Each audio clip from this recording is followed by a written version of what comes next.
Good afternoon, everyone. Thank you for making a Victorian feel very welcome with the weather that you put on. It was beautiful and sunny in Melbourne this morning, I can assure you, as it always is, unless you've travelled there, in which case it wouldn't have been. Really looking forward to just spending the afternoon with you. I'm very passionate about the not-for-profit sector. I'm, as was mentioned, a psychologist by training, which might surprise you that I spend time talking about remuneration. But I come at it very much from a motivational stance. I sort of fell into it through one of the consulting firms that I worked for. I got handed a whole lot of not-for-profit clients. I'm not sure at that point they were the attractive clients to have, but I quickly fell in love with the sector, and particularly around, I think, the ability to take people and really motivate them and engage them around a vision, and to do that in a way that didn't involve sort of throwing money at people, but involved sort of more creative ways of doing things as well. So I very much approach things from a broader perspective like that. As was mentioned, I partner with Pro Bono Australia and have done that for 3 years now around the annual not-for-profit salary survey that we conduct together. We have over 1,300 people who contribute data to that. This year we had almost 440 CEOs provide remuneration data there, and we're going to spend a little bit of time digging into that data and giving you some of the findings from that as well. I guess the first question is really, does money motivate? And the answer to that might at first brush sound quite simple and obvious, but we'll look at some of the research into that because the answers aren't always as clear as you might expect. We're going to be looking at gender and CEO pays, and we're going to look at salary market increases. So we asked CEOs about what they're planning to do with their salary budgets in the not-for-profit sector, so great opportunity to reflect on that. And at the end, to really talk about where to start. So if this is something that you're interested in with your organisation, what are some practical things that you might do to get started with this as well? So as it was introduced, I'm interested in employee engagement. And there's lots of different ways of defining employee engagement. It might be something that you've heard about. Most people will be familiar with over the years. We used to survey things like employee satisfaction surveys. You probably remember filling out an employee satisfaction survey back in the 90s or something.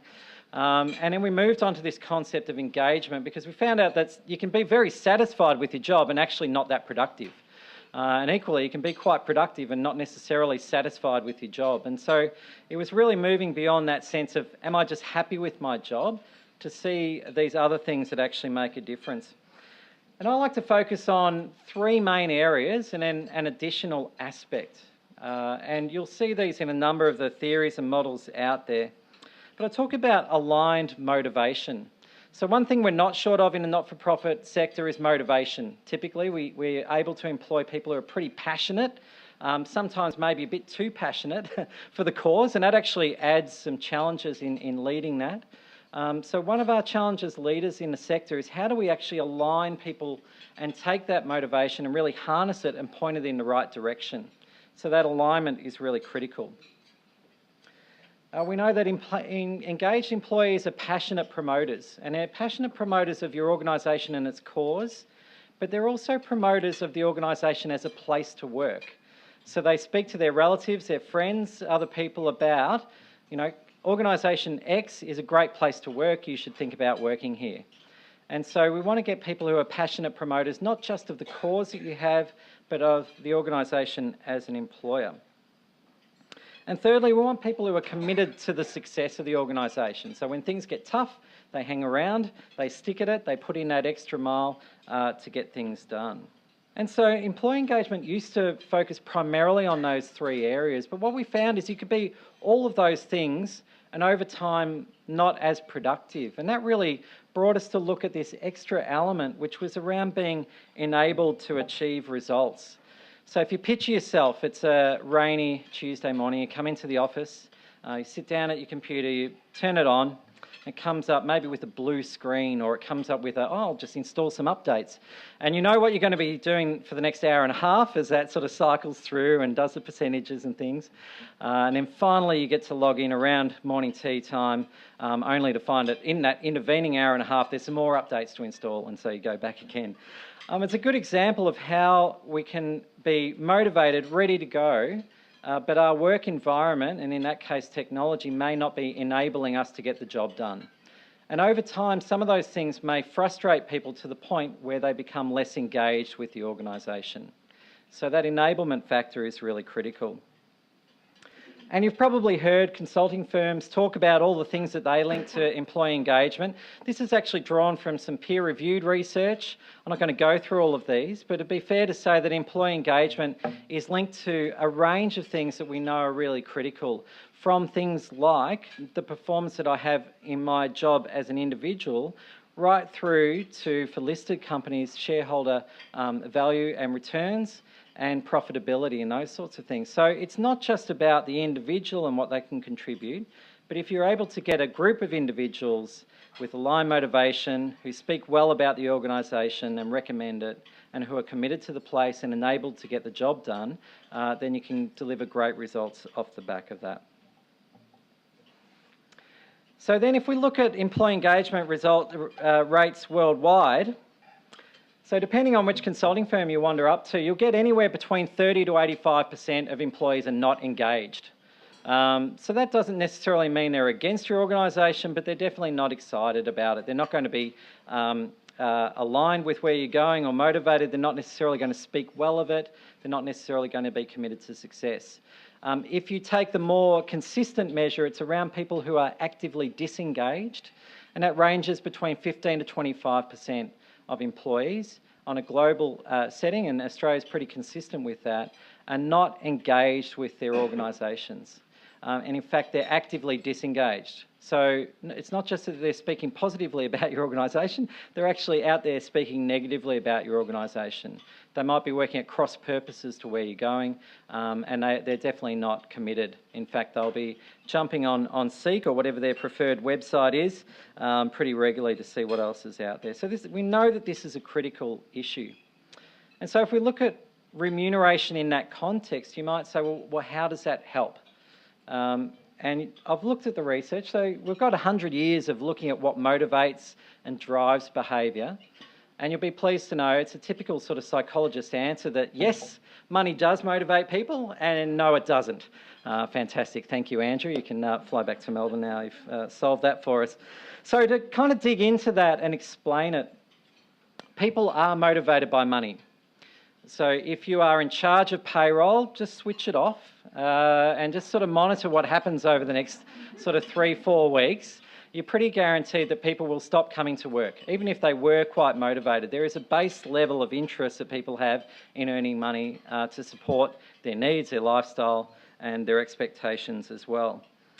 But equally, people are not just motivated by money. So we know that if we pay people more, we don't necessarily get a lift in performance. In fact, there's lots of studies of incentive schemes where they actually drive the opposite and you get reduced performance even though you're giving more money to people, which is a real challenge in terms of how we motivate our people.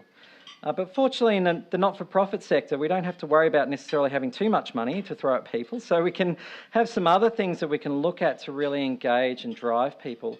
But it's also about how do we use that money wisely and how do we invest that in our people in an effective way. So I'd like you to picture yourself as someone who has applied for a new job. If you're here with a colleague and they've blushed right now, that means they actually have applied for a new job. But just picture yourself as someone who's applied for a new job. And if you think about pay at that point, one thing that you'd want to ensure is that the pay that's on offer from that organisation is reasonable. So there's an aspect of pay which is about, am I going to be paid a reasonable amount compared to other people doing similar jobs in other organisations, in similar organisations? You might, for example, go, look, I know that this organisation isn't an investment bank, so I'm not going to get paid at that level. But equally, you know, they're doing okay. So I've got certain expectations around what's going to be reasonable there. What's interesting, though, is once people join an organisation, they often just park that as their primary concern when it comes to pay. And they become far more interested in, is my pay fair? So they look at, I'll call them Fred. I'm not sure if we have any Freds here today, but if they look at Fred sitting next to them doing the same job, and what's ticking through their mind is, I think I do a better job than Fred, but we're getting paid the same amount. Or worst case, Fred's actually getting paid more than me. And that becomes the focus for them. So as an organisation, one thing that we really want to drive is this sense of pay being reasonable, so it's externally competitive against similar organisations, and that it's fair in that it's internally consistent in the way we reward people. And so I work with a range of not-for-profits around how to set that up in a sustainable way. But when we talk about the not-for-profit salary survey, we're going to return to some of these principles a little bit later, but one of the things that I wanted to talk to you about was around, well, that's fine, but what are the other things that actually motivate people? And we know that things like having a sense of purpose is really critical. Developing my skill set is really critical. Having a sense of autonomy and freedom in the way that I approach things, and being able to build connections with people. So all things being equal, once I've got pay reasonable and fair for my organisation, we can start working on these other things that motivate people. But focusing on those before you get these things right will not work. So just providing people with more autonomy, if they're really upset about their level of pay or they feel it's inconsistent, that's actually not going to improve their performance and their contribution. All right, so let's have a look at the often topical gender and pay, and we're going to look at CEO pay. It's interesting in this year's survey, so this is all based off the Pro Bono Australia not-for-profit salary survey. Because we had over 430 CEOs provide us with remuneration data, we're able to look at what's the difference in male and female pay levels. And you may be perhaps not surprised to see that overall, female CEOs earn 7% less than their male counterparts. And you go, that's great, Andrew, I've heard this story before. Again, thanks for flying up. We appreciate you getting in early. But we've heard this before, and is that all there is to it? Well, in fact, what's interesting is to then look at what sits beneath that. So we know that, as in most jobs, CEO pay particularly changes with the size and complexity of the organisation.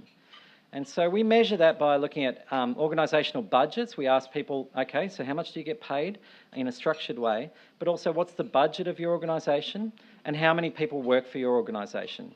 So those are sort of proxies of the size or the complexity of that CEO role. The bigger the budget, the more complex the job on average. The more people working in the organisation, the more complex it is. And we know that pay tends to increase with those. So what we've done is we actually split this by annual operating budget. We looked at the proportion of CEOs that were female versus male. So at the different organisational levels, what's the percentage of female CEOs versus males? And then we looked at their pay levels as well. So we'll start at the bottom. We start with organisations with a turnover less than $500,000 a year. And what we find is the vast majority of them are female. 75% of CEOs, that level in the 430 that we surveyed, are female. And if we look at their remuneration, what's interesting is they're just 1% below the male equivalents at that level. So as we look at that data, what we find is we're not seeing that sort of 7% difference. We're seeing a large group of female CEOs, a good talent pool there that we can draw on for larger organisations. In fact, they're being paid about the same amount as male CEOs in the same size organisation.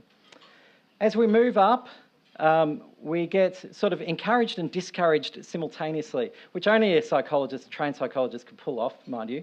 When we look at a budget of $500,000 up to $2 million, what we find is there's a lower proportion of female CEOs, so it drops 10 points down to 65%.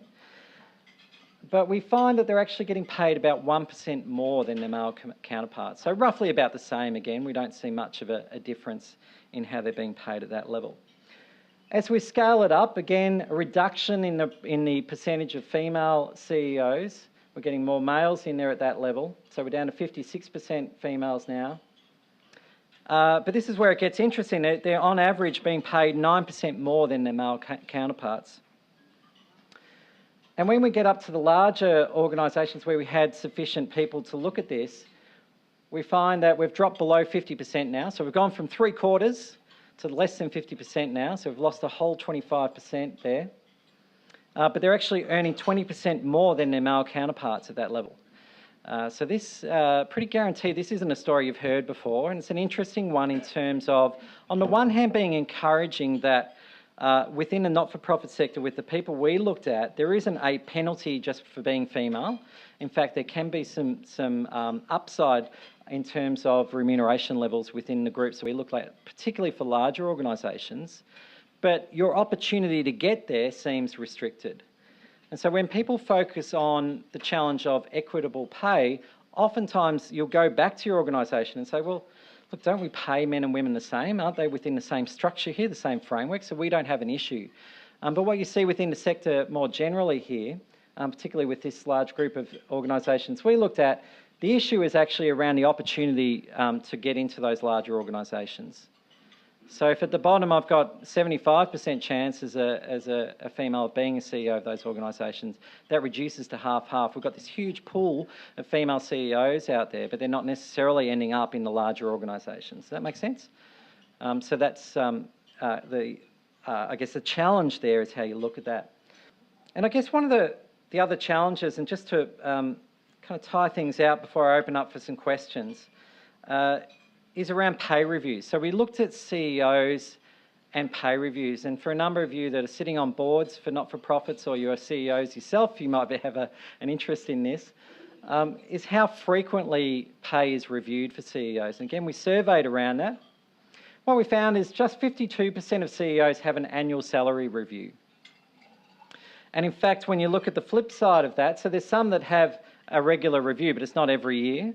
But we look at the flip side of that, a full 39% have no regular salary reviews. So there's nothing sitting there that says we're ever going to review your salary. I've worked with organisations, and the CEO has said to me, you know, my pay was last reviewed 8 years ago. And you sort of look at that and think about where the market's moved in that intervening time and just how far away from the salary market you'd move over 8 years, and just put yourself in those shoes and the kind of impact that you think that might have on your motivation as well. But maybe that's just CEOs. Well, it's not. Finance managers, 30% of them don't have a regular review. HR managers, 30% don't. And let's face it, if the HR and managers and the finance managers can't wrangle a regular pay review, what hope have the rest of us got? 31% of general managers, 44% of operations managers in the sample we looked at didn't have a regular review. And perhaps worse off is 50% of marketing managers. I'm not sure what marketing's doing so badly there, but they've clearly sort of forgotten about the need for a pay review and haven't been pushing that. So you might say, well, look, they're not getting a regular review, but does that matter? Is it impacting their pay? And I'm going to do this by number of employees, and we'll look at what's the benefit of having a regular review in percentage terms, looking at their total package. So we're just going to take the total package and look at the difference. So if there's 1 to 5 employees in your organisation, we found that if you had a regular review, you got paid on average 11% more than those who didn't have a regular review. From 6 to 20, you got 20% more. Getting some big figures now. 21 to 50 people in the organisation, it was 35% more. 51 to 100, around 17% more. And over 100 employees, it was actually 39% salary benefit, those who had a regular review versus those who don't. Now, we could hypothesise that's not just because they're not having a regular review. Maybe that represents a whole range of other things as well. And again, the accounting-trained people in the room will be saying, well, that's fantastic. What we need to do is not give people regular reviews and we can save all this money. That's excellent. I guess from my perspective as a psychologist and son of a former union shop steward as well, I would say that in looking at that, the downside of that is if that means that CEO spends maybe 2 or 3 years less with your organisation, and we know that replacing a CEO, the cost of that might be at least 1.5 to 2 years' salary to do that, with all the onboarding costs, the training up, lost productivity and everything else. You can whittle away that percentage benefit very quickly. And in terms of the loss of focus and everything else, it's quite dramatic. So I'm not proposing that as a way of saving money. I'm suggesting the contrary, which is one thing that we can do better in the not-for-profit sector is to look at those regular reviews. So in terms of where to start, one of the things I would recommend starting with is salary benchmarking. So if you're looking at this going, well, I actually don't know where our organisation sits with this, salary benchmarking is a good way to start, to actually look at your key roles and how they compare against the salary market within the not-for-profit sector. And that gives you a bit of a benchmark of how we're travelling as an organisation. A reward strategy, it sounds kind of highfalutin, but that can be as simple as 1 or 2 page document which really talks about what do we reward and how do we reward it. So putting down and being clear as an organisation, what are the things that we're actually paying people for? Is it about performance? Is it about how long they've been with us? Is it about teamwork or whatever it might be? And how do we actually achieve that? It might be through secondment opportunities or promotion opportunities, or it might be extra pay. So what are the mechanisms for that? Grading structures are also quite helpful. So building some kind of framework around your pay rather than just sort of giving people, assigning dollars against people as they join the organisation without that kind of framework. Having a review process, we learnt that might be costly on average, but having regular pay reviews is definitely something that is worth looking at. Again, within the not-for-profit sector is something that's often overlooked. I think probably because there's a fear of promising too much, maybe. It's not a guarantee of a pay increase, but at least you're reviewing it. I think probably the last area which is underdone is manager capability. So we talked about other things that motivate beyond money. I've focused on money as kind of the foundational thing that you need to get right. But those conversations that your managers are having with your people every day is really the front line of motivation and engagement.